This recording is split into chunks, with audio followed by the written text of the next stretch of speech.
لن يخلقوا ذبابا ولو اجتمعوا له، اللہ کے سوا باقی جتنی طاقتیں ہیں ساری جمع ہو جائیں، سارے پیر، سارے فقیر، سارے حکام، ساری کائنات جمع ہو جائے، قرآن کہتا ہے اللہ کے مقابلے میں ایک مکھی بھی نہیں بنا سکتے۔ مکھی وہ لفظ کن سے کائنات سجاتا ہے، وہ لفظ کن سے کائنات بناتا ہے۔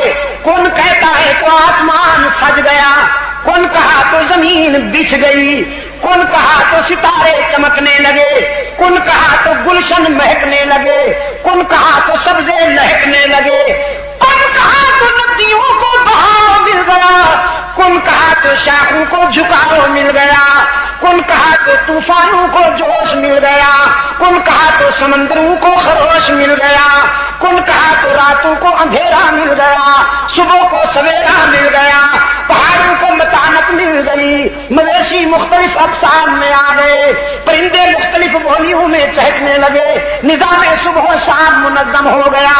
وہ لفظ کن سے کائنات سجاتا ہے اور باقی سب جمع ہو جائے، ایک مکھی بھی نہیں بنا سکتے۔ ایک مکھی تو سب کی مشکل کشائی کرنے والا کون؟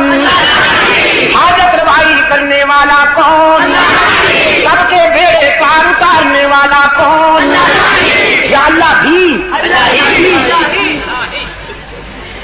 اللہ ہی سیاہ جانور سے، بدبو گوبر سے،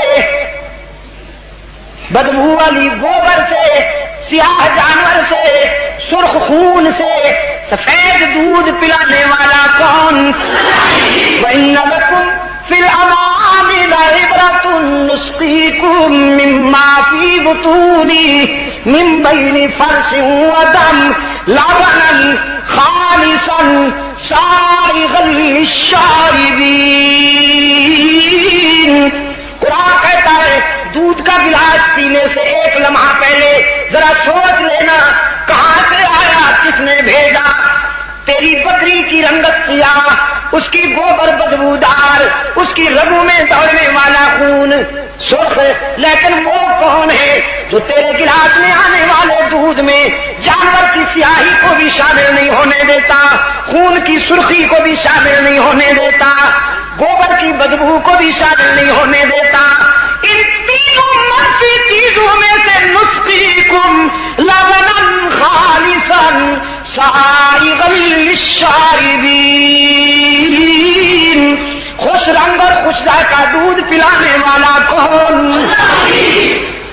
انشاءاللہ جب تک ولی اللہ لشکر کے سپاہی زندہ رہیں گے اور انشاءاللہ یہ لشکر رہے گا۔